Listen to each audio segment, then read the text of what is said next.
Hello. Good evening. Good evening, good evening.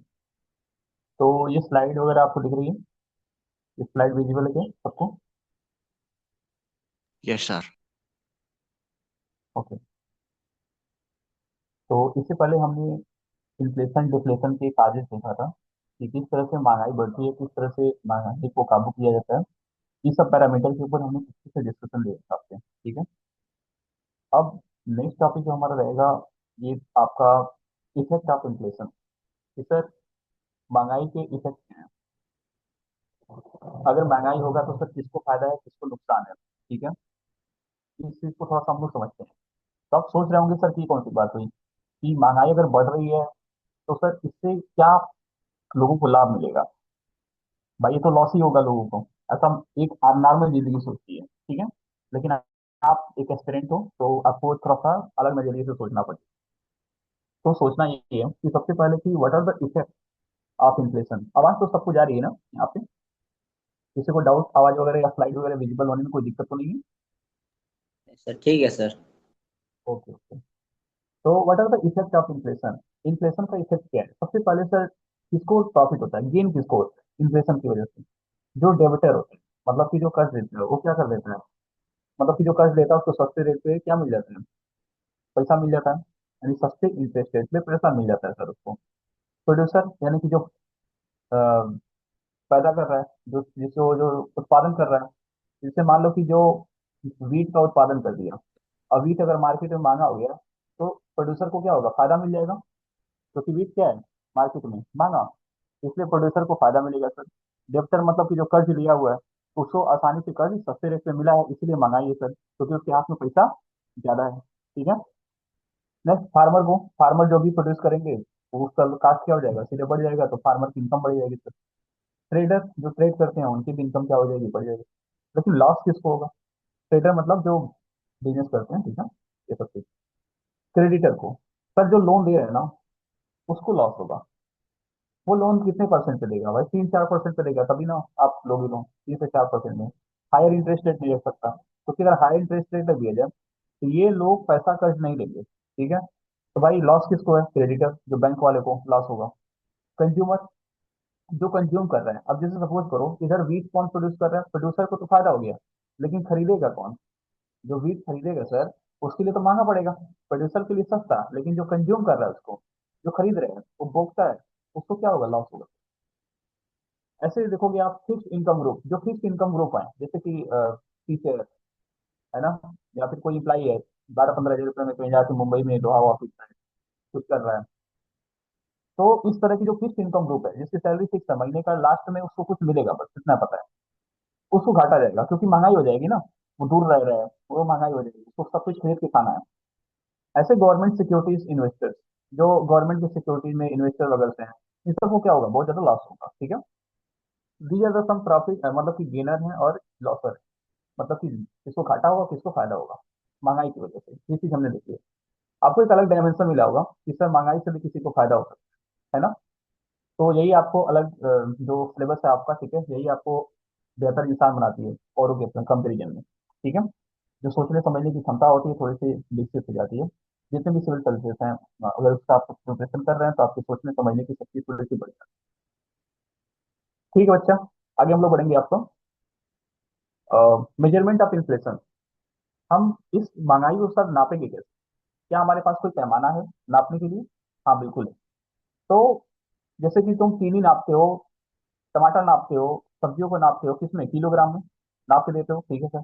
वैसे sir क्या इस महंगाई को नापने का कोई तराजू है जिससे नाप सकते हैं? हाँ सर, है हमारे पास, जिसको बोलते हैं हम लोग कंज्यूमर प्राइस इंडेक्स। तो देखो, हम दो तरह का टर्म पढ़ेंगे, एक सीपीआई पढ़ेंगे, सीपीआई यानी कंज्यूमर प्राइस इंडेक्स, और दूसरा हम लोग पढ़ेंगे डब्ल्यूपीआई यानी कि होल प्राइस इंडेक्स, ठीक है, होलसेल प्राइस प्राइस इंडेक्स। तो सबसे पहले हम लोग सीपीआई समझते हैं, और सीपीआई को समझ लेंगे तो हम लोग क्या समझेंगे, डब्ल्यूपीआई समझेंगे, ठीक है। तो थोड़ा सा स्लाइड मैं और जूम करता हूँ ताकि आपको अच्छे से क्लियर हो ये कहना क्या चाहता है। मैं थोड़ा सा मार्कर किस कलर का ले लूँ, ये वाला कलर, ठीक है। तो consumer price index is most commonly used as method to measure inflation. अभी तक जो सबसे अच्छा जो मेथड था किसी चीज को मापने के लिए, वो क्या रहा आपका, वो यही रहा है, ठीक है, वो यही रहा है। आई थिंक इससे बेस्ट ऑप्शन, रेड कलर से बेस्ट ऑप्शन नहीं मिल रहा है हमको, तो हमको रेड कलर से ही जाना पड़ेगा। तो सीपीआई क्या है, आज तक के इतिहास में सबसे बड़ा जो इन्फ्लेशन वगैरह काजेज है, मतलब कि हम नापने का जो तरीका है वो किसी नापने से सीपीआई, क्योंकि ये बहुत ट्रस्टेबल है। ट्रस्टेबल क्यों है थोड़ा देखिए, ये कैसे नापता है sir? It measure the change in the prices of goods and services. Mark my word, what I am saying to you, it measure the change the prices of goods and services purchased by the consumer, such as food, housing, transport, health, etc. कहने का मतलब, अच्छा ये किससे change करता है? Prices change are tracked in the comparison to the fixed base year. Suppose करो कि तुम मार्केट गए, कब? 2025 में। 2025 में तुम मार्केट गए और तुम एक बास्केट लिए, इतना बड़ा। अब उस बास्केट में तुम सामान खरीद रहे हो, घरेलू सामान जो तुमको घर में यूज होता है, ठीक है, ये सब चीज तुमने लिया। उसका कुल कीमत निकालो, उसका कुल कीमत, ठीक है। और फिर तुम बैक में जाओ थोड़ा सा, और बैक कब जाओ तुम? 2023-24 में। मतलब कि तुम समझो कि 2024 में तुम जाओ, या तुम 2023 में जाओ, किस में जाओ? 2023 में। अच्छा 2023 में तो जाना है, थोड़ा सा इसके पीछे का लॉजिक क्या है मैं बताता हूँ अभी, लॉजिक क्या है। बस अभी इतना समझो कि 2025 में तुमने सपोज करो कि ये बास्केट लिया, और इस बास्केट में तुमको जो भी कुछ मिला वो 100 रुपये का था। कितने था? 100 रुपये का था। अब 2023 में देखो, सेम बास्केट सर पैक कराया था, कितने में था? 90 रुपये में था। कितने रुपए में था? 90 रुपये में था। तो तुम देख रहे हो यहाँ से प्राइस कुछ चेंज हो रहा है क्या? पहले 90 रुपये था, मतलब कि सेम बास्केट कितने रुपए में पैक हो जा रहा था? 90 रुपये में। आज वो बास्केट कितने पैक हो रहा है? 100 रुपये में। तो इसका फार्मूला हम बनाएंगे, तो कितने रुपए का सर बढ़ोतरी हुई है? 10 रुपए की। कितने रुपए की बढ़ोतरी हुई है? 10 रुपए की। अब रेसिपी। परसेंटेज से तुमको काउंट करना है, तो इसमें क्या कर दोगे? तो से मल्टीप्लाई कर दोगे। परसेंटेज अगर तुमको काउंट करना है तो क्या कर दोगे? तो देखो भाई, सीपीआई कैसे काउंट होते हैं? Cost of basket in current year, मतलब कि सन 2025 में तुमको एक बास्केट को भरने में कितना कीमत लग रहा है, divided by cost of basket in base year. Base year किसको मानते हैं? देखो, सबसे पहले हम लोग बेस ईयर दोस्तों 2012 को मानते थे, क्योंकि ये आइडियल ईयर इसलिए था क्योंकि इस समय सब चीजें अच्छे से हो रही थी, बहुत ज्यादा, मतलब जैसे अभी तुम देख रहे हो कि अलग तरह का सिचुएशन क्रिएट हो गया मार्केट में। डॉलर की बढ़ोतरी हो गई है, मतलब कमी हो गई है, क्योंकि अमेरिका के साथ हमारा बन नहीं रहा है इस समय। तो ऐसा उस समय नहीं था। 2012 का आइडियल ईयर इसलिए माना जाता था क्योंकि वहां पे ऐसा कोई फ्लक्चुएशन नहीं था, है ना। लेकिन फिर ये बहुत ज्यादा दूर हो गया, तो हमने फिर नया जो बेस ईयर माना, वो कब माना? 2023 और 24 का। तो भाई याद रखना कि सीपीआई हम कैसे काउंट करेंगे? Cost of the basket in current year, मतलब सन 2025 का तुम एक बास्केट को भरने में कितना पैसा लग रहा है उसको रखो, divided by cost of basket in the base year. Base year कब लेंगे सर? पहले हम कब लेते थे? सन 2012 का। लेकिन अब कब लेंगे? सन 2023 का। ठीक है। तो अगर हम इन दोनों को डिवाइड करें, मल्टीप्लाई बाई 100, तो हमारा क्या मिल जाएगा सर? सीपीआई। क्या मिल जाएगा? सीपीआई। तो बताओ सीपीआई का फार्मूला क्या होगा? सीपीआई मतलब एक बास्केट को भरने के लिए 2025 यानी करंट में कितना पैसा लग रहा है, डिवाइडेड बाई सन 2022, 23 24 में उस बास्केट को भरने में कितना पैसा लग रहा था, इंटू 100 कर दोगे तो तुमको क्या मिल जाएगा? सीपीआई मिल जाएगा। क्या मिल जाएगा? सीपीआई। Percentage okay. में अब हाँ, परसेंटेज मिल जाएगी भैया। ठीक है, यहाँ तक क्लियर है सबको? ये है। ओके। अच्छा अब आगे देखो, अगर आपको थोड़ा सा मैं तो आपको एक्सप्लेन करूं कि सर सीपीआई किसके लिए काउंट हो रहा है। सबसे पहले यहाँ पे देख रहे हो किसका है? कंज्यूमर। कंज्यूमर मतलब हम जैसे, आप जैसे लोग क्या है, जो कंज्यूम कर रहा है, उपभोक्ता के लेवल पे काउंट हो रहा है ना। ये होलसेल अकाउंट नहीं हो रहा है, याद रखना। तो सीपीआई किस पे काउंट करती है सर? रिटेल कस्टमर के ऊपर काउंट करती है। किसके ऊपर काउंट करती है? रिटेल कस्टमर के ऊपर काउंट करती है। ये होलसेल पे काउंट नहीं करती है, इतना बस याद रखना। बस एक लाइन के लिए याद रखो, सीपीआई किसके लिए काउंट करती है सर? कंज्यूमर के लिए। क्या होलसेल के लिए है क्या? नहीं, होलसेल के लिए नहीं।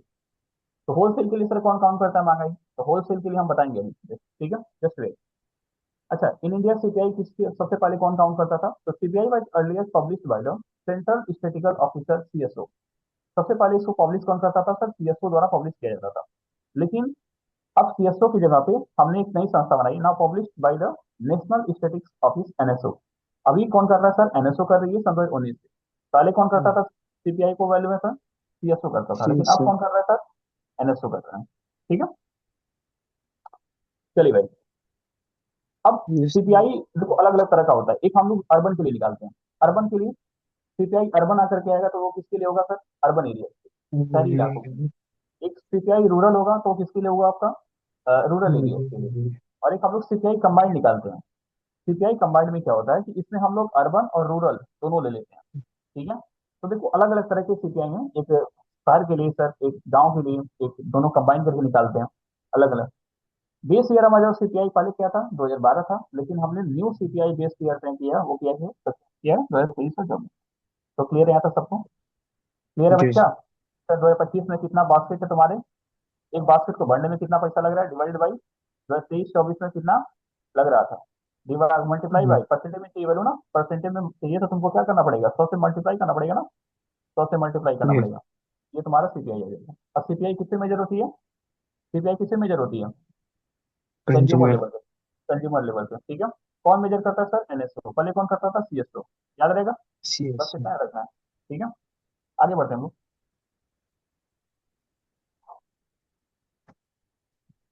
नाउ जो पहला तो हमने सीपीआई देख लिया, दूसरा हम लोग देखेंगे डब्ल्यूपीआई। ये डब्ल्यूपीआई क्या करती है? अभी डब्ल्यूपीआई जो है ना, होलसेल प्राइस इंडेक्स। ये पूरे रिटेल लेवल पे नहीं मेजर करेगी महंगाई को। ये किससे मेजर कर रही है? तुम्हारी होलसेल लेवल पे। तो wholesale WPI measures the wholesale measures and prices in the at the, मतलब कि जैसे देखो, एक कंपनी है सर, कंपनी से प्रोडक्ट आता है कहाँ पे? किसी होलसेल मार्केट में, है ना? होलसेल मार्केट में। और होलसेल मार्केट से कहाँ जाता है? रिटेल कस्टमर के पास, रिटेलर के पास।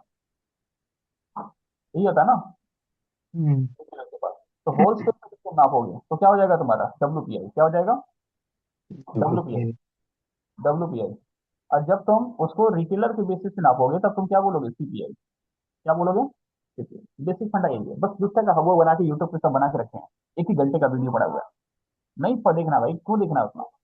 आपको बस छोटा छोटा टॉपिक को क्लियर होना चाहिए, बस कॉन्सेप्ट क्लियर होना चाहिए। नेक्स्ट, क्या इंक्लूड करता है सर? डब्ल्यूपीआई जब काउंट करते हैं तो क्या क्या इंक्लूड होता है? प्राइमरी एक्टर, फ्यूल और पावर हो गया। क्योंकि देखो फ्यूल क्या है, अगर फ्यूल महंगा होगा तो सारी चीजें महंगी हो जाएंगी, क्योंकि ट्रांसपोर्टेशन वगैरह सब कुछ इससे रिलेटेड है। पावर महंगा हो जाएगा तो सब कुछ महंगा हो जाएगा, इससे रिलेटेड सारे प्रोडक्ट क्या हो जाएंगे? महंगे हो जाएंगे। तो ये सब हम Mm. बड़े बड़े जो आइटम होते हैं उसमें होलसेल में काउंट करते हैं, ठीक है, याद रखना। अब इसमें भी देखो, इंडिया की जो डब्ल्यूपीआई को कौन रिलीज करती है? WPI ministry of commerce and industry, ठीक है। Ministry of commerce and industry क्या करती है? इसको रिलीज करती है। क्या सर इसको सीएसओ रिलीज करता है क्या? क्या सर इसको एनएसओ रिलीज करता है क्या? डब्ल्यूपीआई को एनएसओ Yes. रिलीज करता है क्या सर? No sir. कौन रिलीज करता है? Ministry of finance. Ministry of commerce and industry. Ministry of finance करती है क्या सर? नहीं सर, मिनिस्ट्री ऑफ फाइनेंस भी नहीं करती। कौन करती है? Ministry of commerce and industry करती है। जो बेस ईयर हमारा डब्ल्यूपीआई का वो क्या है? अभी 2011-12। लेकिन जो रिवाइज हुआ है डब्ल्यूपीआई का वो क्या हुआ? तो सन 2022 में हुआ है, ठीक है। इतना डिटेल सबको पता है? Yes sir. Mm. Now what is the causes of inflation? Sir inflation क्यों होता है? महंगाई क्यों आती है ना? तो हम लोग आगे देखेंगे महंगाई क्यों आती है। तो बेस ईयर क्यों अलग अलग है? क्या वो बेस ईयर क्यों अलग अलग है? बी कंज्यूमर में 2022 का ले सन रहा दो हजार है ग्यारह इसके बारह बाद। में हाँ, सन 2012 में क्या हुआ था कि बहुत ज्यादा होलसेल लेवल में फ्लक्चुएशन आया था। तो फ्लक्चुएशन को हम ले लेते हैं। इस आज सन 2011 में जो होलसेल का लेवल था वो क्या था? आइडियल था। तो आइडियल लेवल को लेते हैं ताकि जिससे कंपेयर किया जा सके, है ना। अरे भाई किसी धनी से नहीं कंपेयर, अपने आप को कंपेयर कर लोगे। अगर आपको कंपेयर किया जाए किसी दूसरे इंसान से तो किससे करोगे? अंबानी से तो करोगे नहीं। आपके समकालीन में कोई होगा उसी से करेंगे हम लोग। Mm. तो 2011 जो था वो आइडियल था किसके लिए? डब्ल्यूपीआई के लिए। ऐसा माना जाता है, गवर्नमेंट का डेटा है। और 2012 किसके लिए था? सीपीआई के लिए, ठीक है। बेसिक डिटेल आपको पता होना चाहिए।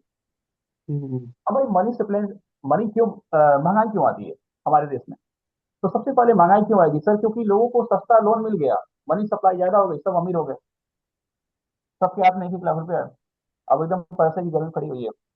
10 रुपए का सामान पूछ भी नहीं रहे हैं कितने रुपए का, फेंक दे रहे हैं। 50 रुपए का नोट, 100 रुपए का नोट, दे दो भाई, ले लो सामान। तो कहने का मतलब सर, मनी सप्लाई अगर बहुत ज्यादा मार्केट में बढ़ जाएगी तो क्या हो जाएगा? महंगाई। क्या हो जाएगा? महंगाई। दूसरा रीजन सर क्या है? सरकार ने क्या किया ना, पब्लिक एक्सपेंडिचर बहुत ज्यादा बढ़ा दिया। पब्लिक एक्सपेंडिचर मतलब लोगों के ऊपर रोड बनाना, फैक्ट्रियां बनाना, इस तरह का मतलब बहुत ज्यादा खर्चा इस करना स्टार्ट कर दिया। तो होगा क्या कि लोगों को रोजगार मिल जाएगा तुरंत। और रोजगार मिलेगा तो क्या होगा भाई, पैसे की गर्मी होगी सीधे सीधे। समझ रहे हो, जैसे मान लो कि सपोज करो कि एक हाईवे बन रहा है या कोई फैक्ट्री लग गई, तो आसपास के एरिया को क्या मिल जाएगा, आसपास के एरिया को क्या मिलेगा बच्चा। जैसे मान लो कोई रोड बन गया, हॉस्पिटल बन गया, कुछ बन गया, यानी पब्लिक एक्सपेंडिचर सरकार ने बढ़ाई, तो आसपास के एरिया को क्या मिलेगा, रोजगार। तो रोजगार compensation मिलेगा तो सरकार में क्या हो कम जाएगा, पैसा। पैसा आएगा तो फिर क्या होगा, पैसा आएगा तो क्या होगा सर, महंगाई आ जाएगी। है ना, इसका मतलब सर सभी लोग गरीब रहे, नहीं गरीब मत रहो, ठीक है। ये महंगाई अच्छी है। महंगाई क्या होती है, महंगाई से देश का विकास होता है, इकोनॉमिक ग्रोथ होती है।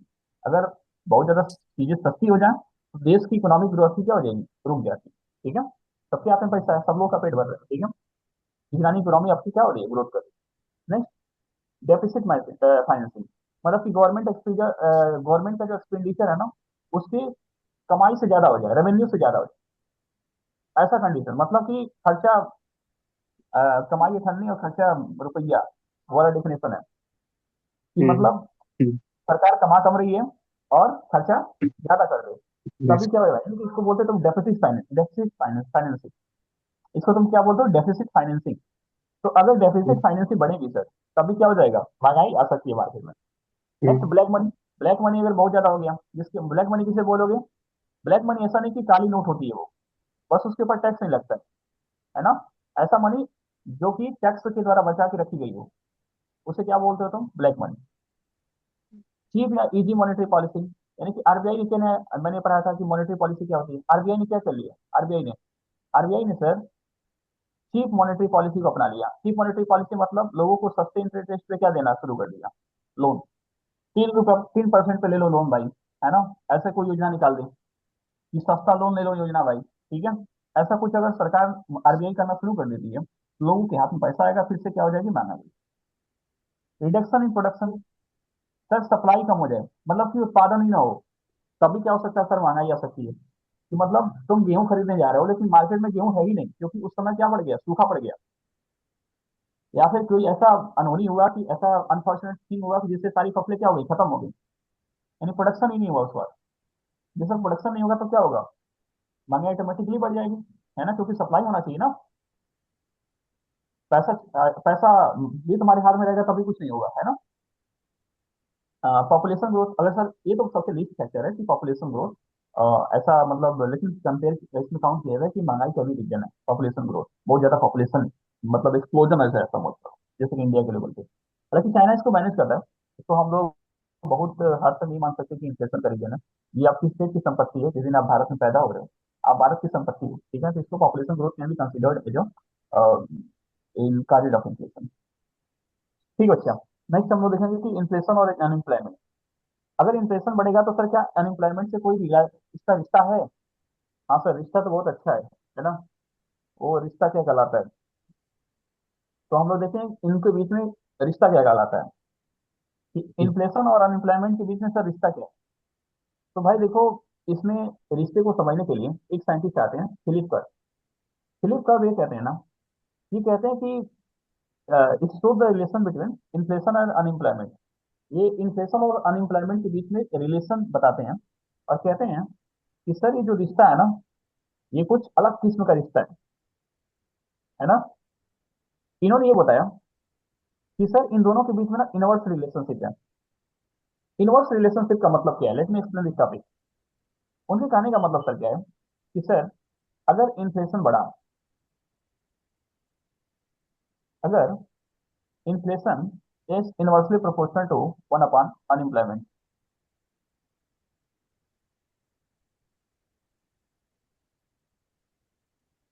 उनका कहना ये है कि सर अगर इन्फ्लेशन बढ़ेगा तो अनएम्प्लॉयमेंट कम होगा।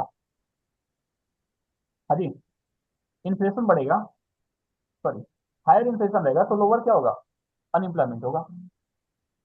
इससे लॉजिक सर क्या है, महंगाई अगर बढ़ेगी तो अनएम्प्लॉयमेंट क्या होगा, मतलब कि अनएम्प्लॉयमेंट मतलब बेरोजगारी कम होगी, बेरोजगारी मतलब क्या होगी, कम होगी।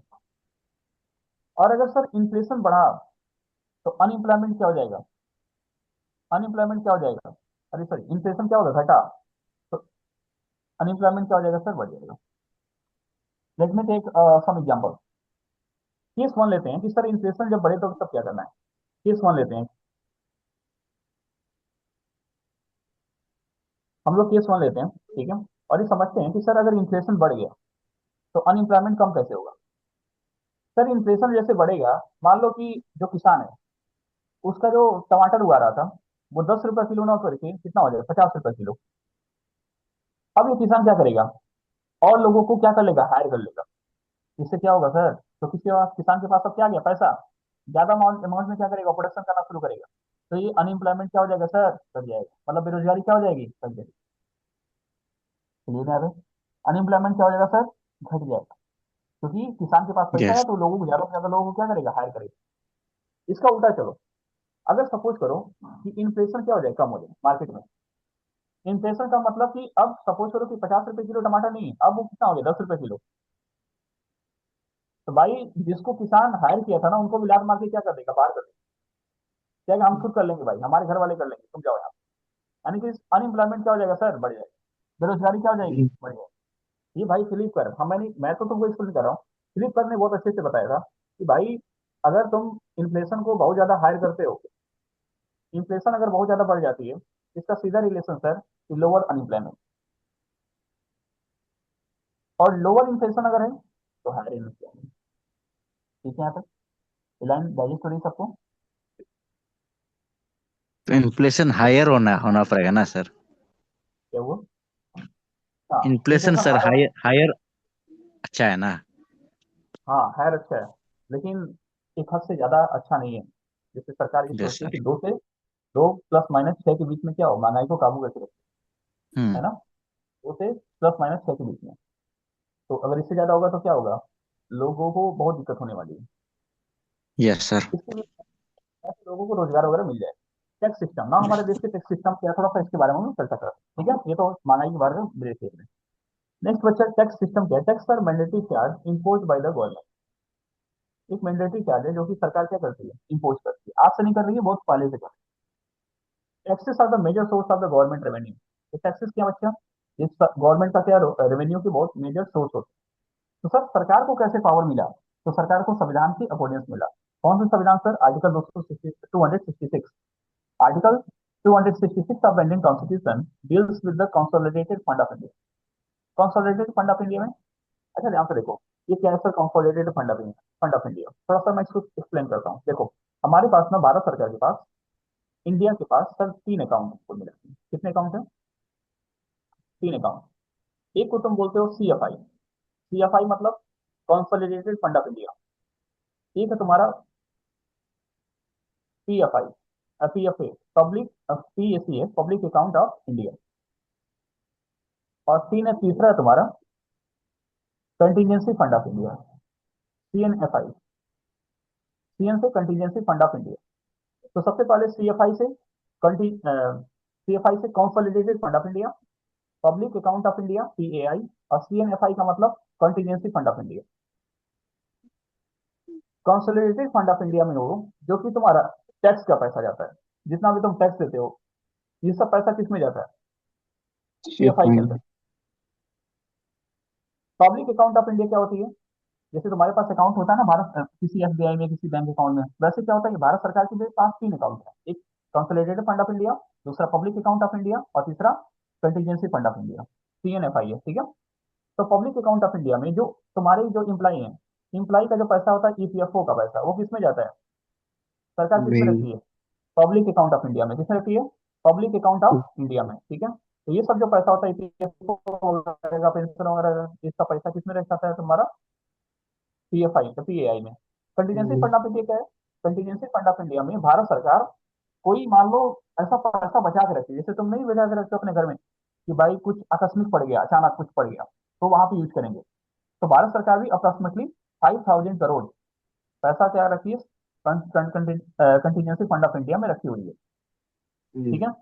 जब भारत में बहुत इमरजेंसी हो जाए, फाइनेंशियल इमरजेंसी वगैरह कुछ सिचुएशन हो जाए, तब भारत सरकार उसका यूटिलाइजेशन करेगी। हालांकि अभी तक इसका यूज नहीं किया, इवन कोरोना में भी नहीं। कोरोना में मोदी जी ने क्या किया, फंड रेज कर लिया था CMNRF के थ्रू, CMNRF। ठीक है। इसके थ्रू क्या किया था उन्होंने, फंड रेज कर लिया था। ठीक है। प्राइम मिनिस्टर ये तो क्या था तुम्हारा, नेहरू रिलीफ फंड के अंतर्गत आया था। ठीक है। तो इसकी तरफ उन्होंने क्या किया, फंड रेज कर लिया था, बट इस कंटीजेंसी फंड का यूज नहीं किया था।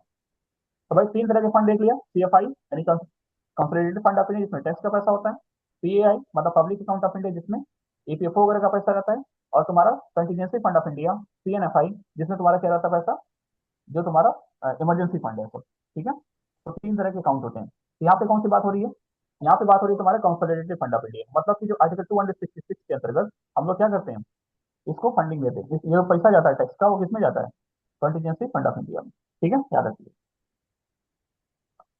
तो ये स्लाइड कंप्लीट हो गया ना, हम लोग इकोनॉमिक्स का जो आज का टैक्स सिस्टम है थोड़ा सा पढ़ते हैं हम लोग। तो ये तो हमने बता दिया था कि आर्टिकल 266 में इसको पावर मिलता है कि इंडियन गवर्नमेंट आपके ऊपर टैक्स लगा सकती है। अब टैक्स कितने तरह के होते हैं, टैक्स दो तरह के होते हैं, एक डायरेक्ट टैक्स और दूसरा इनडायरेक्ट टैक्स। डायरेक्ट टैक्स और इनडायरेक्ट टैक्स होते क्या हैं, थोड़ा सा इसको हम लोग समझते हैं अच्छे से, है ना। तो चलिए हम लोग देखते हैं डायरेक्ट टैक्स। सबसे पहले हम लोग क्या पढ़ेंगे, डायरेक्ट टैक्स। डायरेक्ट टैक्स होता क्या है? ध्यान से मेरी बात को समझना, मैं क्या कह रहा हूँ। तो direct tax in which impact of tax, चाहिए impact of tax. Impact of tax का मतलब कि सर जिसके ऊपर टैक्स का लोड है, and incidence of tax. Incidence of tax मतलब जिसको टैक्स पे करना है। सपोज करो आप एक इंसान हो, आप जॉब करते हो, है ना, आप जॉब करते हो, तो सर जॉब करते मान लो तुम 1 लाख रुपए महीने कमाते हो, 1 लाख रुपए तुम मंथली कमाते हो, मंथली। अब तुमको टैक्स देना है, सर क्या देना है, टैक्स। तो सर तुम्हारे पास 1 लाख रुपए कमा रहे हो, इसका मतलब लोड किसके ऊपर है सर, आपके ऊपर है क्या, हाँ सर, लोड किसी आदमी के ऊपर है कि इसको टैक्स देना है। और जमा किसको करना है, पे किसको करना है सर, जमा किसको करना है, सर किसी आदमी के पास है, किसके आदमी के पास है, किसी आदमी। तो सर मतलब अगर लोड और पे करना मतलब कि सर जो टैक्स है वो तो लोड हमारे ऊपर है, और साथ में पे भी हमी को करना है जाके ऑफिस में। ये दोनों अगर किसी एक इंसान के ऊपर हो जाए तो फिर तुम बोलोगे डायरेक्ट टैक्स। कहने का मतलब सर यहाँ इम्पैक्ट ऑफ टैक्स और incidence of tax fall on the same person. मतलब सर लग भी उसके ऊपर रहा है और ऑफिस में जाकर के पे भी करना उसी को। ये तुम्हारा काम आ जाएगा किसमें, डायरेक्ट टैक्स के अंतर्गत। जब मैं तुमको इनडायरेक्ट टैक्स पढ़ाऊंगा, तब जब उसका डिफरेंस बताऊंगा तो तुमको और ज्यादा क्लैरिटी आ जाएगी। ठीक है, बस अभी के लिए इतना याद रखो कि सर इम्पैक्ट ऑफ टैक्स और इंसिडेंस ऑफ टैक्स जब किसी एक सिंगल पर्सन पे पड़े, मतलब कि उसी पर्सन पे पड़े, तो उसे क्या बोलोगे सर, डायरेक्ट। यही कह रहा है कि इम्पैक्ट ऑफ टैक्स मतलब the person on home tax is impose, जिसके ऊपर टैक्स इम्पोज किया गया है, जिसके ऊपर लोड है टैक्स का, हम्म। लोड। और इंसिडेंस ऑफ टैक्स का मतलब the person who actually bear the burden. ये बर्डन कौन बियर कर रहा है कि उसी को जाकर के पे करना है। ये तुम्हारा क्या हो जाएगा, और ये दोनों किसी एक आदमी के ऊपर है, मतलब सेम पर्सन के ऊपर है, सेम पर्सन, तो तुम क्या बोलोगे सर, डायरेक्ट। तो क्या मोटिवेटर समझा कि sir impact of tax and incidence of tax should be fall under the same person. Sir ये करेक्ट, अच्छा व्हाट आर द कैरेक्टरिस्टिक, मतलब कि इसका बिहेवियर क्या होता है, थोड़ा सा ये देखिए। तो देखो ये किस पे लगता है सर, डायरेक्ट टैक्स किस पे लगता है, इनकम पे लगता है या फिर आपकी वेल्थ पे डिवाइड होता है, मतलब लिया जाए। क्या burden can not be shifted to another person, ऐसा नहीं हो सकता कि मेरे ऊपर टैक्स लगा और मैं तुमको बोल दूं कि मेरा तुम पे कर दो, ऐसा नहीं हो सकता। मुझे क्या करना पड़ेगा, अपना सब आरटीआई वगैरह फाइल वगैरह करके पे करना पड़ेगा। ठीक है, ये कैसा होता है सर, जनरली प्रोग्रेसिव नेचर का होता है। प्रोग्रेसिव मतलब कि सर जो जितना कमाता है, जैसे मान लो कोई 10,000 रुपये कमाता है, कोई 1 लाख कमाता है, कोई 1 करोड़ रुपये कमाता है, तो होता क्या है ना कि सबके ऊपर जो टैक्स का स्लैब है वो अलग लगता है। किसी के ऊपर नहीं लगेगा सर, 0% लगेगा, किसी के ऊपर 2% लगेगा, किसी के ऊपर 5% लगेगा, किसी के ऊपर 30% लगेगा। तो कहने का मतलब सर ये गरीबों से लेकर के अमीरों तक, गरीबों से लेकर के अमीरों तक क्या है, टैक्स का स्लैब बटा हुआ है कि कौन कितना कमाता है उस हिसाब से टैक्स क्या करता है, पे करता है। तो ये प्रोग्रेसिव नेचर है कि सर अमीरों से ज्यादा टैक्स लो और गरीबों से कम टैक्स। यहाँ तक क्लियर है। तो सर डायरेक्ट टैक्स कैसा है, सर एक प्रोग्रेसिव नेचर का है, यानी समाज में क्या रहता है, ये प्रोग्रेसिव रहता है। लेकिन जब मैं तुमको इनडायरेक्ट टैक्स पढ़ाऊंगा ना, तो इनडायरेक्ट टैक्स में क्या होता है, वो रिग्रेसिव नेचर का होता है। चाहे अमीर रहो चाहे गरीब, सब पे सेम तरह का टैक्स लगता है। जैसे तुम 5 रुपए का पार्ले जी खरीदो, अब उसमें 18% जीएसटी तुमको पे करना है, चाहे तुम गरीब रहो चाहे तुम अमीर रहो, सबको करना है। करना कि नहीं होना, करना है होता है, ये बताओ। 5 रुपए का जो जीएसटी हम्म, होता है, करना है सॉरी सर। 5 रुपए का जो पार्ले जी होता है, उसमें 18% देना पड़ता है ना, चाहे गरीब रहो चाहे अमीर, सबको कितना देना है, 18%। तो इनडायरेक्ट हम्म, टैक्स कैसा हो गया, रिग्रेसिव में कैसा हो गया। और डायरेक्ट टैक्स कैसा होता है तुम्हारा, प्रोग्रेसिव। क्यों सर, क्योंकि हर एक आदमी जो इससे कमा रहा है उसके हिसाब से उसको क्या देना पड़ता है, टैक्स देना पड़ता है। हम्म, एग्जाम्पल क्या है डायरेक्ट टैक्सेस का, जैसे कि इनकम टैक्स। इनकम टैक्स क्या है तुम्हारा, डायरेक्ट टैक्स है। कॉर्पोरेट टैक्स कैसा है, डायरेक्ट टैक्स है। वेल्थ टैक्स कैसा है सर, डायरेक्ट टैक्स है। कैपिटल गेन्स टैक्स कैसा है, मतलब कि कोई तुम्हारी पूंजी है हम्म, या फिर तुमको कुछ गेन हो रहा है बेचने वगैरह पे, ठीक है, तो जो टैक्स लग रहा है उसके ऊपर सरकार क्या लगाती है, जो भी तुम्हारा प्रॉफिट हम्म, होगा उसके ऊपर सरकार टैक्स लगाती है, इसे क्या बोलते हैं, capital gain tax. Security transaction tax, मतलब कि तुम्हारा जब कोई शेयर मार्केट में होता है, जब तुम वहां पर प्रॉफिट वगैरह कुछ कमाते हो तो वहां पर सरकार टैक्स लगाती है, तो क्या हो जाता है तुम्हारा सिक्योरिटी ट्रांजेक्शन। तो these are all examples of the direct taxes. याद रखना बच्चा, इसमें से कोई भूल मत जाना, ठीक है, क्योंकि ऑप्शन में आ जाएगा तुम्हारा। अब मैं यहाँ पे जीएसटी लगा दूं, जीएसटी कैसा, इनडायरेक्ट टैक्स है। ये सब कैसे टैक्स है सर, डायरेक्ट टैक्स। कैसे टैक्स है, डायरेक्ट टैक्स है, लेकिन जीएसटी इनडायरेक्ट टैक्स है। हालांकि इनडायरेक्ट टैक्स जब आएगा तो मैं वहाँ बताऊंगा आपको। ठीक है, हम लोग आगे बढ़ते हैं। नेक्स्ट टॉपिक, अब देखो भाई कि तुम्हारे दिमाग में ये क्यूरियोसिटी होगी सर कि ये बताइए, आपने बता दिया कि सर इनकम टैक्स कैसा होता है सर, प्रोग्रेसिव होता है, यानी कि tax rate increases with increases the income.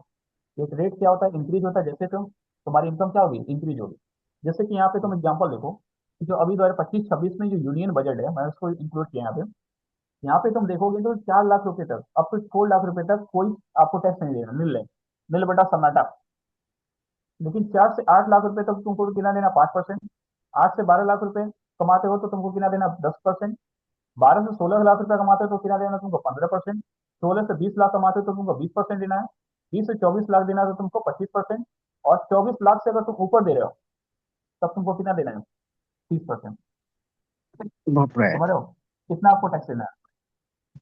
इसलिए देखते हो विराट कोहली कहाँ रहते हैं, बाहर, विदेश, एनआरआई बन के। एनआरआई, एनआरआई से बोलोगे, NRI, non resident of India, जो भारत से भारतीय हो लेकिन 246 दिन से ज्यादा रहता हो विदेश में, कहाँ रहता हो।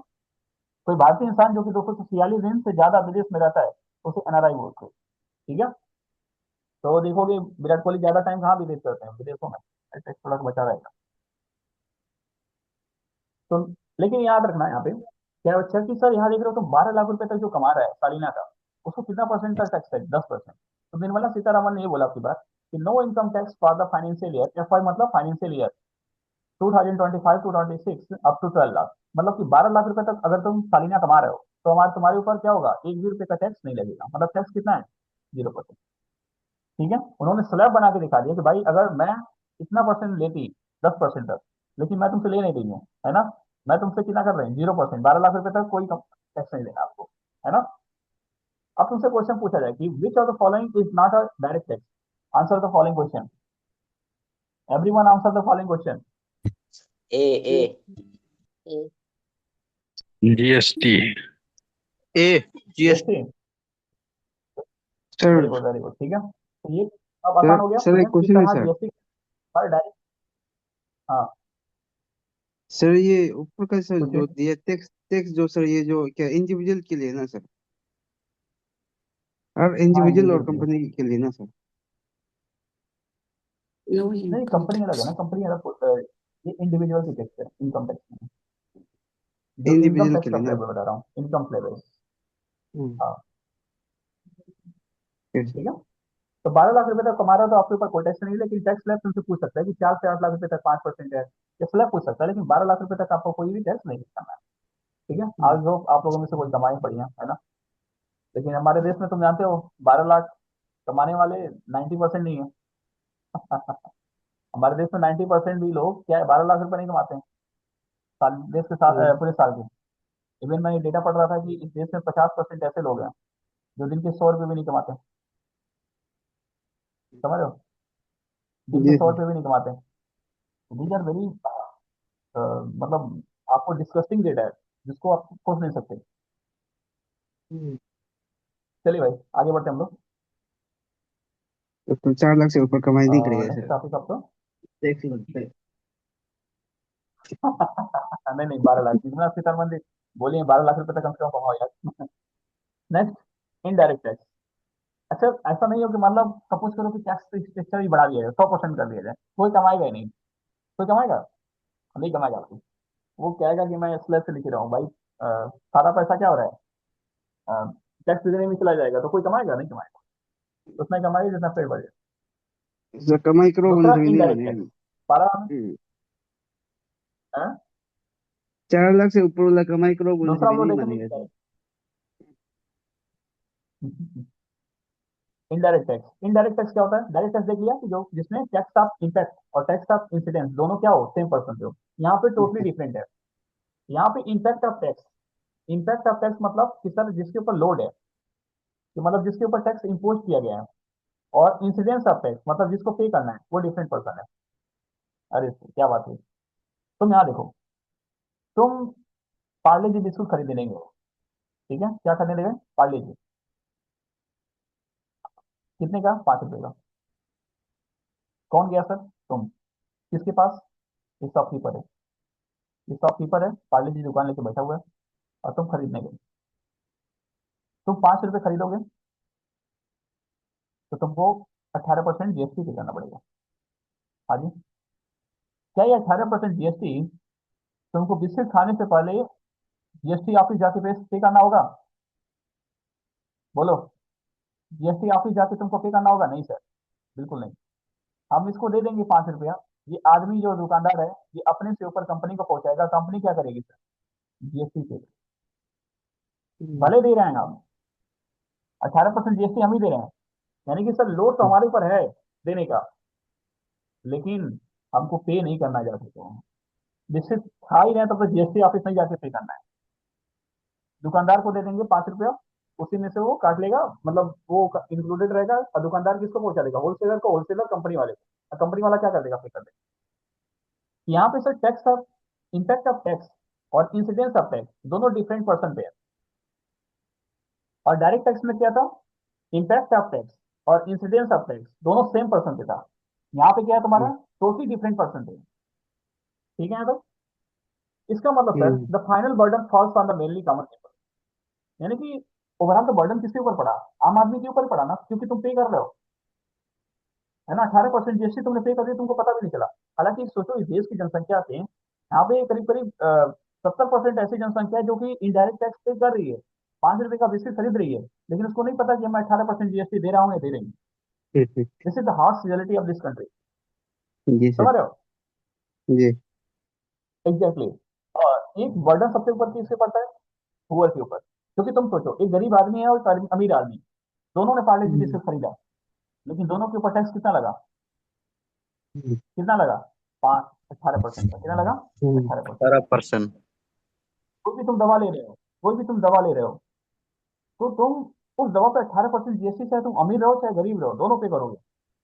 ये कैसा नेचर हुआ सर तो सर रिग्रेसिव नेचर हो गया। कैसा नेचर हो गया तो इनडायरेक्ट टैक्स सर कैसा नेचर है रिग्रेसिव नेचर। कैसा नेचर है regressive nature. Direct regressive. Taxes कैसे हैं sir progressive nature.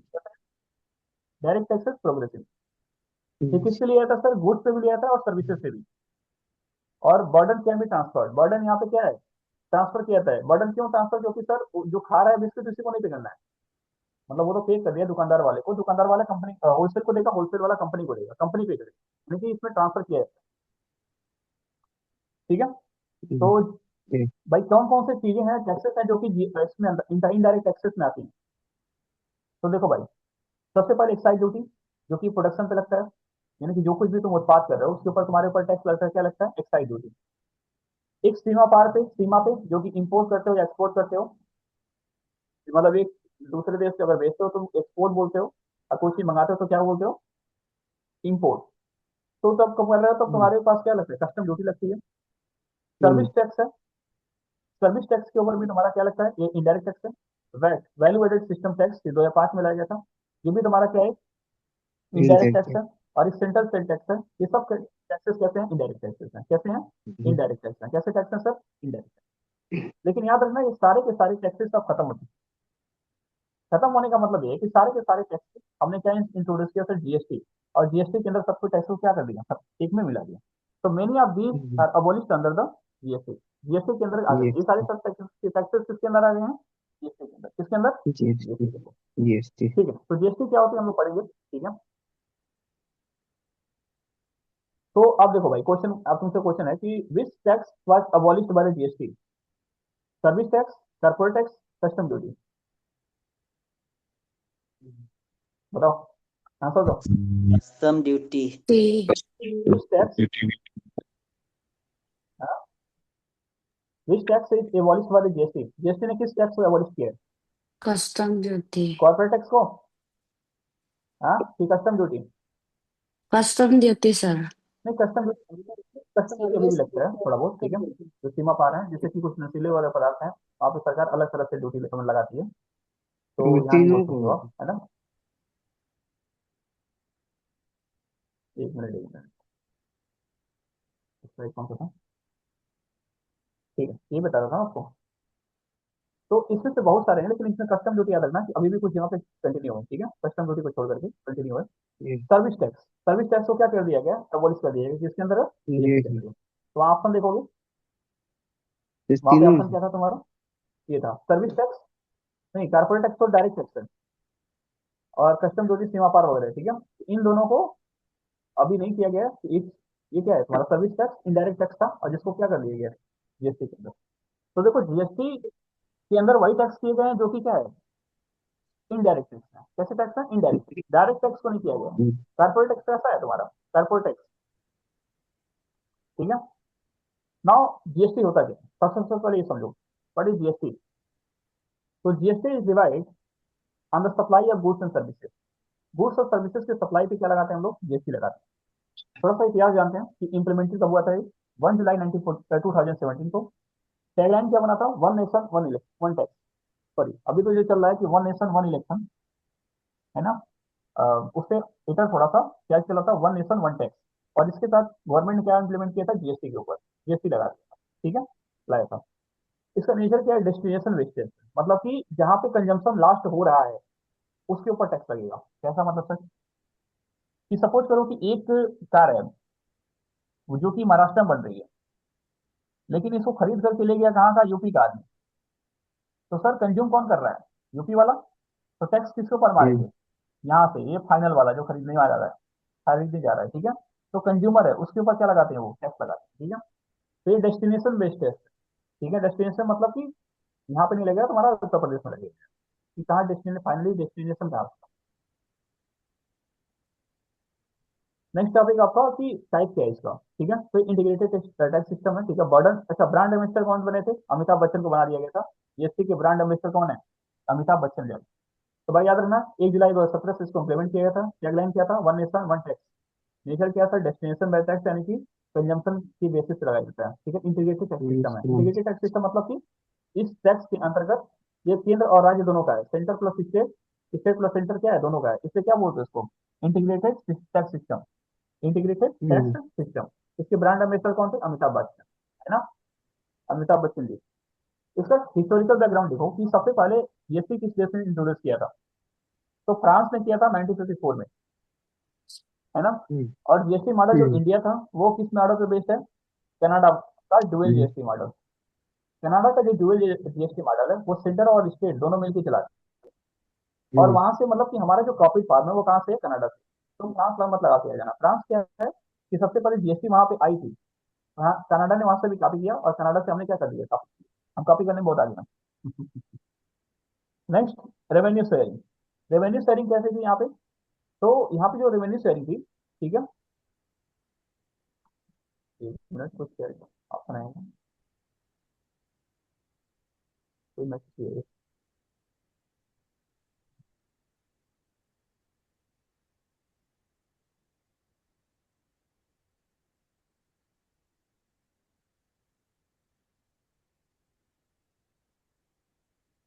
Okay. First country to introduce GST, सबसे पहले जो इंट्रोड्यूस किया था, तो देखिए हमने, ठीक है। रेवेन्यू शेयरिंग कैसे था कनाडा में, कि सर 50% स्टेट लेगा और 50% क्या लेगा, स्टेट सेंटर लेगा, 50% स्टेट लेगा। देखो ध्यान से, जैसे सपोज करो कि 100 रुपये, 100 रुपये सर मिला किससे, जीएसटी के थ्रू। तो 50 रुपये कौन लेगा, सेंटर, और 50 रुपये कौन लेगा, स्टेट, हम्म, स्टेट लेगा। 50 ठीक है, 50 बिस्किट हो 50 रुपये गया। सेंटर लेंगे, 50 रुपये क्या लेंगे तुम्हारे, एग्जैक्टली। तो ये तो कुछ हमने देखा था इसका हिस्टोरिकल बैकग्राउंड। आगे देखते हैं। एक होता है जीएसटी काउंसिल। ठीक है, कुछ स्लाइड तो रुकी तो नहीं। हाँ, देखिए, सबसे पहले इवोल्यूशन कब हुआ जीएसटी का, भारत में देख लिया। तो भारत में देखोगे तो 1999 में ये कॉन्सेप्ट डिस्कस होना शुरू किया था। कौन किया था सबसे पहले, उस समय पीएम थे अटल बिहारी वाजपेयी साहब, उनके टेन्योर में। एक पैनल आरबीआई के द्वारा बनाया गया था, जिस पैनल में आईजी पटेल साहब थे, विमल जलन थे और श्री रंगनाथन। ठीक है, ये तीनों लोग बैठे थे और उस पैनल में डिसाइड हुआ था कि जीएसटी नाम का कोई चीज डिसाइड होगा। इस पैनल के तीनों आदमी को नाम याद रखोगे। हम्म, 2006 और 7 में जो बजट सबसे पहले मतलब आया, उसमें ऑफिशियली मेंशन किया गया किसके द्वारा, उस समय के जो फाइनेंस मिनिस्टर थे, उस समय के जो फाइनेंस मिनिस्टर थे वो कौन थे, पी चिदम्बरम। उन्होंने एकदम। बजट में क्या किया, जीएसटी के बारे में ऑफिशियली मेंशन कर दिया था। फर्स्ट टाइम कब किया था, 2006 और 7। पर्पज ऑफ इम्प्लीमेंटेशन, ये इम्प्लीमेंटेशन कब हुआ, 1 अप्रैल 2010 में। लेकिन ये मतलब पूरी तरह से इम्प्लीमेंट नहीं था। ठीक है, जीएसटी पूरी तरह से इम्प्लीमेंट मतलब नहीं हुआ। कमेटी देखोगे जो कि रिलेटेड है इससे, तो अजय कलेगर कमेटी, जो कि क्या किया था, एक कमेटी बनाई गई थी अजय कलेगर कमेटी सन 2002 में, जो कि जीएसटी को सजेस्ट किए थे। और असीम दास गुप्ता कमेटी जो थी, वो जीएसटी का स्ट्रक्चर बनाई। ठीक है, मतलब कि जो जीएसटी का जो स्ट्रक्चर है कि क्या क्या टैक्स होना चाहिए, क्या क्या स्लैब होना चाहिए, इसको ड्राफ्ट हम्म, कौन किया था, तो असीम दास गुप्ता ने किया था। ठीक है, और विजय कलेगर का समय कमेटी ने क्या किया था, इसको सजेस्ट किया था। तो भाई याद रखना, दोनों कमेटी, ड्राफ्ट किया था, दूसरा क्या किया था, सजेस्ट किया। सर कॉन्स्टिट्यूशन प्रोविजन देखा जाए जीएसटी में, तो 122nd constitution amendment bill introduce किया गया था। और इस बिल में, अच्छा बिल क्या होता है और एक्ट में अंतर होता है। बिल जब लोकसभा से पास हो जाए और वो कहा जाए राज्यसभा में, और राज्यसभा के बाद वो बिल किसके पास जाता है सर, प्रेसिडेंट के पास जाता है। किसके पास जाता है, प्रेसिडेंट। अगर प्रेसिडेंट उसके ऊपर साइन कर देते हैं तो बिल क्या बन जाता है, कानून बन जाता है। बिल क्या बन जाता है सर, एक्ट बन जाता है। बिल क्या बनेगा तब, बिल क्या बन जाएगा, एक्ट बनेगा। लेकिन सर अगर सपोज करो इन तीनों के फर्स्ट, सेकंड और थर्ड, तीनों पे अगर कोई भी बिल अधूरा रह गया तो क्या हो जाता है, बिल हो जाता है। क्या हो जाता है, बिल। तो देखो, हम क्या करते हैं कि बिल तो बहुत ज्यादा पास करते हैं, लेकिन सारे बिल क्या पास हो जाते हैं क्या, भाई ये क्या लिखा है, 122nd कॉन्स्टिट्यूशन अमेंडमेंट बिल है। तो बिल तो भाई हम बहुत सारा करते हैं, लेकिन इसको पास नहीं होता ना। पास अभी तक कितना हुआ था जब जीएसटी सन 2016 तक, तो 101वां एक्ट था ये। लेकिन बिल का कौन सा बोलोगे इसको, 122वां। क्योंकि हर स्टेज पे जाके फेल हो जा रहा था। कभी लोकसभा पास नहीं और कभी राज्यसभा पास नहीं हुआ, कभी राष्ट्रपति ने साइन नहीं किया। ठीक है, तब तमाम तरह की दिक्कतें आ रही। लेकिन पास कब हुआ, 151वां संविधान संशोधन अधिनियम यानी कॉन्स्टिट्यूशन अमेंडमेंट एक्ट 2016 में। उसके बाद हमने क्या किया, जीएसटी को ले। अच्छा, राज्यसभा से कब पास हुआ, डेट को अभी पूछता है। ठीक है, 3 अगस्त 2016 को। लोकसभा से कब पास हुआ, 8 अगस्त 2016 को। और प्रेसिडेंट का साइन कब मिला, 8 सितंबर सन 2016। ठीक है, यानी कि जिस दिन लोकसभा से सबसे पहले कहाँ से इंट्रोड्यूस हुआ, ये राज्यसभा से। याद रखना, ये भी इंपॉर्टेंट पॉइंट है। तीसरा जो जीएसटी है सबसे पहले इंट्रोड्यूस कहाँ से हो रही है, ये 3 अगस्त को हो गई। कहाँ पे था, राज्यसभा से, लोकसभा में 8 अगस्त। और प्रेसिडेंट का साइन कब मिला, 8 सितंबर को मिला। शिफ्ट नहीं, अलग है, सितंबर में मिला। ठीक है, तो सबसे पहले ये जीएसटी को इंप्लीमेंट किस स्टेट में किया गया, असम में, 12 अगस्त सन 2016 को। क्या कर दिया गया इसको, अगस्त में क्या कर दिया, इसको इंप्लीमेंट कर दिया। सेकंड फेज, सेकंड में देखोगे तो तुम बिहार में किया गया, लास्ट में जम्मू और कश्मीर में। सबसे लास्ट में किसमें इंप्लीमेंट होगा, सही। अरे भाई सन 2019 में तुम्हारा बाइफर्केशन ही हुआ 2 भाग में ना।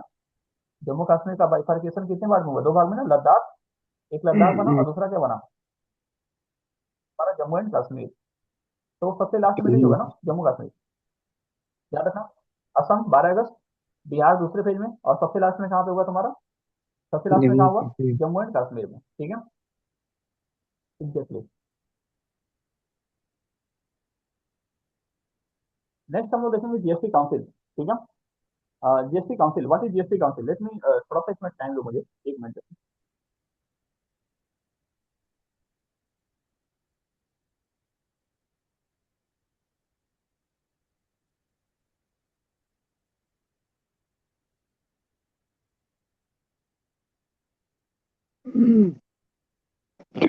पीओके में होने चाहिए।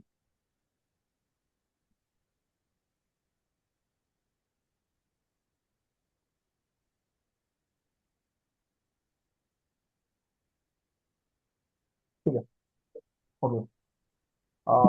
तो सबसे पहले जीएसटी काउंसिल होता क्या है, थोड़ा सा हम लोग देखते हैं। जीएसटी काउंसिल आपका किस आर्टिकल के अंतर्गत बनाई जाती है?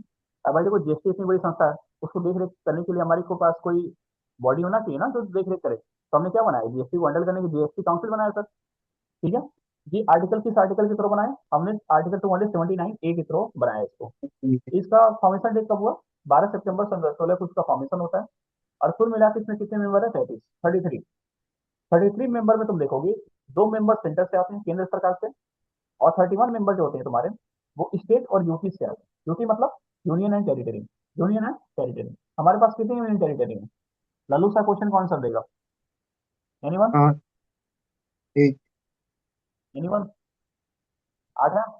बिल्कुल। अच्छा, एक बच्ची का क्वेश्चन है यहाँ पे, कोई है आईपैड, ठीक है, कोई बच्चा है, वो क्वेश्चन करेगा सर वैट के बारे में और थोड़ा रोशनी डालिए। Okay, let me clear your doubt. ठीक है, वैट क्या होता है? देखो बच्चा, आईपैड है क्या यहाँ पे? आईपैड है? जी सर, जी सर, जी सर।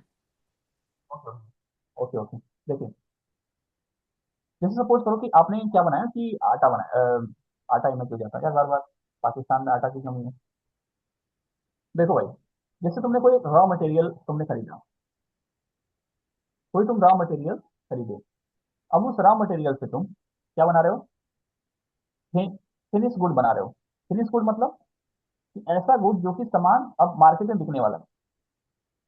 यानी कि सर रॉ मटेरियल से लेकर के जब तक वो सामान पूरी तरह से फिनिश ना हो जाए, यानी मार्केट में बिकने लायक ना हो जाए, उस दौरान आपने कहाँ कहाँ टैक्स पे किया है, उसको तुम बोलते हो VAT.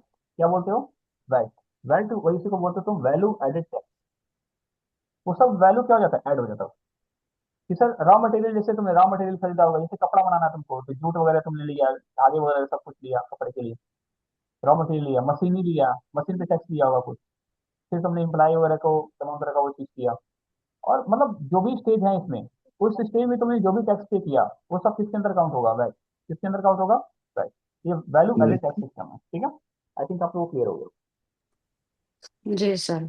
Okay okay okay okay, कोई डाउट हो तो आप लोग पूछ सकते हो यहाँ पे। ठीक है, और यहाँ पे भी नहीं तो अगर जैसे कि कोर्स अगर कंप्लीट हो जाएगा तो आप व्हाट्सएप ग्रुप है वहाँ पे पूछ सकते हो, मैं वहाँ पे रिप्लाई करूँगा। ठीक है, ओके। यूनियन फाइनेंस मिनिस्टर कौन थे उस समय? चेयरपर्सन। जब जीएसटी काउंसिल में यूनियन फाइनेंस मिनिस्टर क्या होते हैं? चेयरपर्सन होते हैं। तो जीएसटी काउंसिल जो था ना, मैंने वो बता रहा था आपको कि 279 में ए में इसका स्थापना होता है, और 12 सितंबर 2016 को सबसे पहले इसका फॉर्मेशन डेट था। और कुल मिला के कितने मेंबर है? 35। 2 सेंटर से आ रहे हैं, 21 कहाँ से आ रहे हैं? सर स्टेट और यूनियन टेरिटरी, है ना। चेयरपर्सन कौन है? मतलब कि इसको मुखिया कौन है बच्चा? हेड, जो पहले कुर्सी बैठेगा। यूनियन फाइनेंस मिनिस्टर मतलब कि निर्मला सीतारमण। कौन है? निर्मला सीतारमण। जो फर्स्ट बने थे वो कौन बने थे? अरुण जेटली साहब। प्रेजेंट में कौन है? निर्मला सीतारमण। ठीक है। टाइप्स ऑफ जीएसटी, जीएसटी तीन तरह का होता है। तो देखो, जीएसटी 4 तरह का होता है। एक सीजीएसटी, एक एसजीएसटी, एक यूटीजीएसटी, एक आईजीएसटी। बहुत सिंपल सा आंसर है, थोड़ा सा समझते हैं इसको।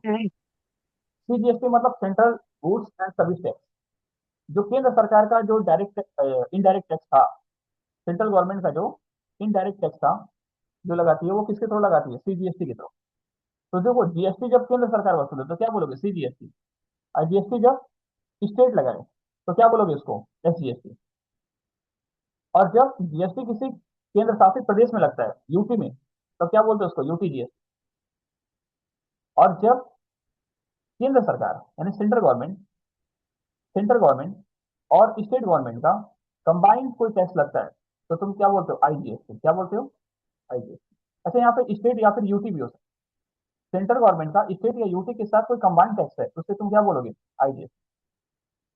क्लियर है यहाँ तक सबको? कि सर सीजीएसटी मतलब सेंट्रल गवर्नमेंट का जो जीएसटी है, जो जीएसटी क्या है? सेंट्रल गवर्नमेंट का। एसजीएसटी मतलब वो जीएसटी जो कि स्टेट गवर्नमेंट टैक्स लगा रही है। यूटी जीएसटी मतलब यूनियन टेरिटरी का जीएसटी। आईजीएसटी मतलब यहाँ पे सेंटर और स्टेट या फिर यूटी क्या करते हैं? कंबाइंड मिला के वो पैसा को करते हैं, टैक्स पे करते हैं। ठीक है। आईजीएसटी के केस में क्या होता है? It is levied by the centre. Centre को लेना होता है, वसूलना किसको होता है? सेंटर को। और या फिर कि आन इंट्रा स्टेट, मतलब एक स्टेट से तुम दूसरे स्टेट में जब ट्रेड करते हो, ठीक है, वहां पे लगता है तुम्हारा। IGST। अरे भाई जैसे कि यूपी से तुम कर रहे हो कहाँ पे, महाराष्ट्र में, है ना, तो दोनों के बीच में जो टैक्स लगता है वो क्या लगता है, IGST। क्या लगता है, IGST। IGST में सेंटर लेगा प्लस स्टेट लेगा, ठीक है, याद रखना। नेक्स्ट तुम्हारा important constitution related to the GST. तो आर्टिकल 279 ए में क्या लिखा था, जीएसटी काउंसिल लिखा था हमने। 266 ए में क्या है, ये पार्लियामेंट और स्टेट लेजिस्लेचर को पावर है कि वो जीएसटी से रिलेटेड क्या बना सकते हैं, कानून बना सकते हैं, लॉ बना सकते हैं। और आर्टिकल 269 ए, ये IGST on inter state trade या revenue severed on GST council recommendation, मतलब कि देखो आईजीएसटी में कितना वो लगना चाहिए, रिकमेंडेशन वगैरह क्या कर सकते हैं, जीएसटी काउंसिल को रिकमेंडेशन वगैरह दे सकते हैं, ठीक है, याद रखो। तो 279 जीएसटी काउंसिल, ये पावर ऑफ द पार्लियामेंट, और आईजीएसटी वगैरह क्या लगाना है, ठीक है, रेवेन्यू किस तरह से शेयर्ड होगी वो सब जीएसटी काउंसिल क्या रिकमेंडेशन पे, ठीक है, वो सब किसमें है, 269 में, ए में। यहाँ तक क्लियर है सबको। Yes sir. नेक्स्ट, अभी टाइम बचा हम लोगों के पास, ठीक है, 5 मिनट और एक क्लास क्वेश्चन करते हैं। अब इसके बाद कोई क्लास है क्या आपकी, हाँ जी, कोई क्लास है क्या इसके बाद आपकी, तो अभी तक तो इन्फॉर्म नहीं किया है सर। क्या सर, अच्छा इन्फॉर्म नहीं किया, ओके। नहीं मैं होगा इस स्लाइड सर को कंप्लीट इसका करता हूँ बाद उसके बाद, क्लास। अच्छा क्लास नहीं उसके बाद, ओके। मैं इस स्लाइड को इन करता हूँ, ठीक है, क्योंकि आपको भी काम होगा तमाम। गुड, जो बचा रहेगा हम लोग कल पढ़ लेंगे, ठीक है। गुड्स एंड सर्विसेज जो जीएसटी है उसमें जो टैक्स स्लैब कहते हैं, मतलब कि जीएसटी के अंदर सिर्फ स्लैब कौन से और कितने किस आइटम पे कितना जीएसटी लगता है। अब देखो भाई, तुम अगर एक कोई स्पेसिफिक चीज जानते हो और इसके ऊपर पूछना चाहते हो कि सर बताइए इसके ऊपर जीएसटी कितना है, तो मुझे भी याद है। आप क्या कर सकते हो, मैं तुमको एक आइडिया बता रहा हूँ कि किस तरह से जीएसटी लगाया जाता है। आप सर्च और डाउन कर सकते हो कि अगर इसमें लिस्ट नहीं है तुम्हारा, जिसमें तुम चाहते हो कि पता करना कि सर इसके ऊपर कितना जीएसटी लगाई जाती है, तो तुम जाके थोड़ा सा गूगल वगैरह भी कर सकते हो, ठीक है, क्योंकि अब दिमाग तो तुम्हारे पास हो चुका है ना। तो सबसे पहले जीएसटी का स्लैब देखो। जब मैं तुमको डायरेक्ट टैक्स पढ़ा रहा था तो क्या था कि 0 से 4 लाख रुपए कमा रहे हो तो कुछ नहीं था, उससे 4 से 8 लाख रुपए कुछ और था, 8 से 12 लाख रुपए तक था ना ऐसा। लेकिन यहाँ पे कुछ और है, 0% जीएसटी किससे लगेगा सर, जो बेसिक नेसेसिटीज है। बेसिक नेसेसिटीज मतलब जो आपकी जरूरत की चीजें हैं, जैसे कि दूध। दूध मतलब तुम अगर डल्लू में लेके जा रहे हो कोई टैक्स नहीं लगेगा, लेकिन अगर उसी दूध को पैकेज में पैक कर दिया गया तब 18% जीएसटी है। मतलब कि तो प्रोसेस्ड फूड अगर खा रहे हो, आटा नॉर्मल खरीद रहे हो, कोई जीएसटी नहीं है। लेकिन जैसे वो किसी आशीर्वाद आटा या किसी तरह का पैकेज में पैक हुआ तो तुमको क्या देना पड़ेगा, जीएसटी, है ना। तो जो बेसिक नेसेसिटीज है जैसे कि मिल्क हो गया, cereal हो गया, ग्रेन्स हो गया, फ्रूट हो गया, वेजिटेबल्स हो गया, इनके उसके ऊपर क्या होता है तुम्हारा जीएसटी एकदम जीरो है, मतलब कोई किसी तरह की जीएसटी नहीं लगती। 5% जो जीएसटी होती है किसपे, applied on essential daily use good, जैसे कि इलेक्ट्रिसिटी। इलेक्ट्रिसिटी मतलब बिजली वगैरह जो उत्पादन तुम वो कर रहे हो, मैचिस हो गया, मैचिस स्टिक, ब्रेड हो गया, दूध, यार सम अदर इसेंशियल आइटम, मतलब छूट किस पे है, जो बेसिक नेसेसिटीज है वेजिटेबल्स वगैरह। लेकिन 5% क्या है कि जो भी डेली यूज करते हो और इसेंशियल है उसके लिए। अब इसमें बहुत सारे लिस्ट आ सकते हैं, नेबर इंडिंग लिस्ट है, ये मैं बस एक दो चार एग्जाम्पल लिखा हूँ। बाकी आप सर्च डाउन कर सकते हो कि और क्या क्या चीजें इसके अंदर आ जाती है। सही करना है ना, जैसे मान लो कि आप किसी दिन पढ़ते पढ़ते बोर हो गए, तो आपको क्या करना है, आप तुरंत क्या करोगे भाई, जाके सर्च करोगे। आपकी दुनिया यही है, आप रील नहीं देखोगे भाई, है ना, कि आपने रील देखना शुरू कर दिया, नहीं रील वगैरह नहीं देखना है आपको। आपको क्या करना है, इसी चीज को सर्च करना है उस दिन, वो जिस दिन बोर हो गए कि 5% स्लैब में कौन कौन आता है, ठीक है। नेक्स्ट 12% जीएसटी किसके ऊपर लगाई जाती है, apply to the most commonly use good service, जिसको तुम लोग बहुत कॉमनली यूज करते हो, जैसे कि रेस्टोरेंट में खाना खा लिया। अच्छा कैसा खाना खाया, विदाउट अल्कोहल के, शराब नहीं था उसमें, तो तुमको तुम्हारे पास कितना परसेंट जीएसटी लगेगा, 12%। कपड़े हैं तुम्हारे, सोप है, टूथपेस्ट है, इन सब पे कितना परसेंट लगता है तुम्हारा, 12%, है ना। अरे भाई तुम दातुन भी कर सकते हो गरीब हो तो किसमें हो जाएगा, बेसिक नेसेसिटी में। लेकिन तुम ब्रश कर रहे हो तो इसका मतलब तुम क्या हो, थोड़ा सा पे करने वाले हो, तो तुम्हारे ऊपर कितना लगा दिया जाएगा, 12% जीएसटी। अब 12% जीएसटी देख रहे हो, गरीबों के ऊपर लगेगा और अमीरों के ऊपर, दोनों के ऊपर टूथपेस्ट के ऊपर क्या लगेगा, सेम लगेगा। मतलब कि उस अमीर का 12% कुछ नहीं है, लेकिन गरीबों का तो 12% बहुत है ना। नेक्स्ट तुम्हारा 18% जीएसटी का स्लैब क्या है? Applied on most goods services, जैसे कि electronics, computer, mobile phone, hotels, paint, footwear, price सिर्फ 500 रुपये एंड मेनी सर्विसेज। ठीक है, मतलब कि सर्विसेज जैसे कि तुम कारपेंटर बुला रहे हो अपने घर पे, अगर वो कारपेंटर किसी ऐप वगैरह के सॉफ्टवेयर के थ्रू आया है तो सब वो डेटा रिकॉर्ड है, उसके ऊपर उसको पे करना पड़ेगा वहाँ। जैसे मान लो कि हमने कोचिंग खोल रखी है और सब बच्चों का एडमिशन कर रहा हूँ, क्या कर रहा हूँ, पढ़ाने के लिए तो सर्विस दे रहा हूँ, तो सारे बच्चों के ऊपर क्या लिया जाएगा? 18% जीएसटी लिया जाता है कोचिंग इंस्टीट्यूशन में। ठीक है, अच्छा जब स्कूल में कोई बच्चा दाखिला लेता है तो उसके ऊपर जीएसटी नहीं, कोचिंग के लिए। ठीक है, याद रखना। तो कहने का मतलब क्या, इलेक्ट्रॉनिक्स हो गया, कंप्यूटर हो गया, होटल हो गया, इस सब के ऊपर क्या मोबाइल, अच्छा तुमसे क्वेश्चन पूछेगा कि इनमें से मोबाइल के ऊपर कितना परसेंट जीएसटी है मोबाइल के ऊपर, तो सर वो भी इलेक्ट्रॉनिक्स और कंप्यूटर वगैरह में आ जाएगा, किसमें आ जाएगा? 18% का जीएसटी है। कंप्यूटर के ऊपर सर कितना है? 18% है। होटल में कितना? 18% है सर। ठीक है, अगर अल्कोहल के साथ नहीं खा रहे हो तो कितना सर? 12%। ठीक है, रेस्टोरेंट फूड का। अब आपको सर्च डाउन करना है कि सर क्या क्या चीजें आती हैं। एक 28% जीएसटी है। 28% जीएसटी मतलब apply to the luxury and skill goods. Luxury मतलब कि जो कि काफी देखने में क्या होंगे, जैसे टाटा सफारी, ऐसे ऐसे चीज, इन सब के ऊपर देख लो। जैसे तुम पान मसाला खा रहे हो, मतलब गुटखा खा रहे हो, बुलो जुबा केसरी वाले हो, तो इस तरह की अगर तुम चीजें कर रहे हो तो उसके ऊपर जीएसटी कितना है? 28%। इन सोचो, यहाँ पे तो मैं तुमको दो एस्पेक्ट देता हूँ, थोड़ा सा सोचने वाली बात है कि एक इंसान है जो कि लग्जरी किताब लिख रहा है। लग्जरी किताब मतलब उसने किताब लिखा कि वुमेन का रिस्पेक्ट करो, वुमेन को रिस्पेक्ट करने के लिए किताब लिख दिया। लेकिन सर ये वुमेन के ऊपर किताब लिख रहा है, नहीं प्रोफेशनल किताब लिख रहा है, तो सरकार कितना परसेंट जीएसटी मांगेगी इसके ऊपर? 28%, क्योंकि लग्जरी आइटम है, आ जाएगा, लग्जरी आइटम है ना। और कोई इंसान जो कि सिगरेट बेच रहा है, उसके ऊपर भी कितना परसेंट जीएसटी? 18%, 28%। तुम देख रहे हो, ये सिगरेट पिएगा तो क्या करेगा? पान मसाला खाएगा तो महिला को गाली देगा, और यहाँ से अगर ये किताब पढ़ेगा कोई तो वुमेन का क्या करेगा? रिस्पेक्ट करेगा। लेकिन टैक्स तो दोनों के ऊपर कितना लग रहा है? 28-28%। इसलिए मैं बोला कि जो इनडायरेक्ट टैक्स है वो क्या है? Regressive nature. इनडायरेक्ट टैक्स कैसे हैं? रिग्रेसिव नेचर है। ठीक है, तो 28% जो तुम्हारा जीएसटी है वो सिगरेट, पान मसाला, लग्जरी आइटम्स वगैरह पे लगता है। ठीक है, अब ये जीएसटी ये क्या होता है? जीएसटी एक अपना नंबर देता है, जीएसटी आइडेंटिफिकेशन नंबर, जिसको तुम बोलते हो जीएसटी आई एन। ठीक है, तो जो कोई बिजनेस वगैरह करता होगा थोड़ा सा इसको पता होगा। ये कुल मिला के ये GST stand for goods and service tax identification number, ये फुल फॉर्म याद रखना आपको। ठीक है, goods and services tax identification number, ये कुल मिला के कितने डिजिट होते हैं? 15 डिजिट यूनिक आइडेंटिफिकेशन नंबर होते हैं, जो कि हर एक जो जीएसटी रजिस्टर्ड टैक्स पेयर है उसको दिए जाते हैं। मतलब कि जो भी जीएसटी पे करता होगा, ठीक है, वो क्या करता है? पे करता मतलब कि ऑफिस में जाकर के उसको पे करना, या फिर ऑनलाइन पे कर देना, जो भी है माध्यम, उसको दिया जाता है कितना? 15 डिजिट का होता है। याद रखना कितना डिजिट है? 15। ठीक है, और इसका फुल फॉर्म याद रखना आपको। क्या क्या चीजें जो कि जीएसटी से बाहर रखी गई अभी?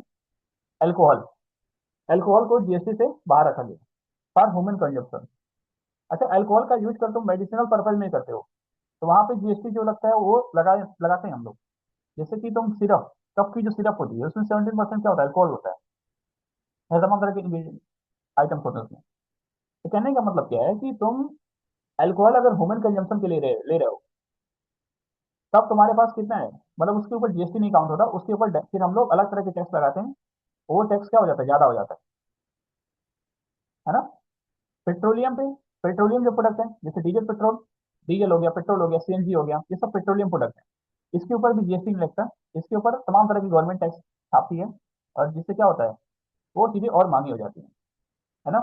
तो अल्कोहल हो गया, क्योंकि सरकार को ज्यादा पैसा कमाना है, जीएसटी के अंदर आ जाएगा, तो मैक्सिमम स्लैब कितना है? 28% तक मिलेगा, 28% मिलेगा ना मैक्सिमम स्लैब। लेकिन अगर उसको जीएसटी से बाहर कर दो तो हो सकता है कि उसको 35-40% तक मिल जाए, अलग अलग टैक्स लगा करके उसके ऊपर। समझ रहे हो? ऐसे पेट्रोलियम को भी क्या किया गया? बाहर किया गया। अल्कोहल और पेट्रोलियम को क्या किया गया? जीएसटी से बाहर। जिस दिन ये जीएसटी के अंदर आ जाए तो ये सस्ते हो जाएंगे उतने ही। समझ रहे हो? लेकिन सरकार इसको लाना नहीं चाहती, इसके ऊपर अलग तरह के टैक्स लगाती है, जैसे वैट लगा दिया, एक्साइज ड्यूटी लगा दिया, ठीक है, इसको तरह की लगा दी। भाई जो जीएसटी पे करते हैं उसके लिए एक ऑफिशियल गवर्नमेंट ने पोर्टल भी जनरेट किया। The official government GST website is www.gstgovernment.in, ठीक है, it is also known as GST portal. तो जीएसटी पोर्टल याद रखना किसके लिए है, तो जीएसटी पोर्टल किसके लिए है, जो जीएसटी को क्या करता है, पे करता है, ठीक है। तो आज की क्लास यहीं खत्म करें, ठीक है। इसके बाद हम लोग मिलते हैं नेक्स्ट टाइम पे। थैंक यू, ठीक है। क्लास समझ में आई सबको? क्लास सबको समझ में आई अच्छे से?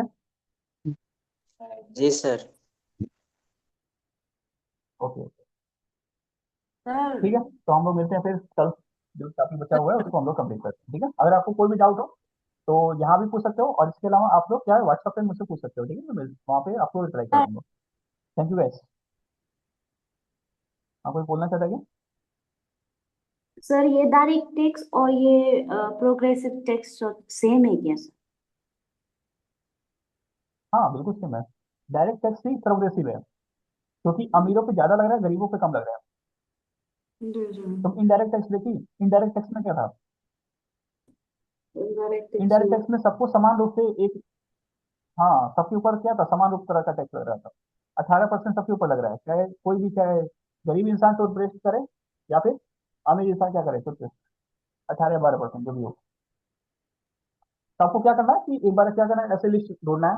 आप जो भी चीज आइटम यूज करते हो पूरे दिन में, उसको देखो और फाइंड आउट करो कि सर क्या क्या चीजें मैं यूज करती हूँ और कितने परसेंट मैं जीएसटी इसके ऊपर पे करती हूँ, ठीक है। एक बार थोड़ा सा देखो, देखते रहो कि क्यूरियोसिटी थोड़ा सा बढ़ती रहेगी, ठीक है। Thank you guys. Thank you sir.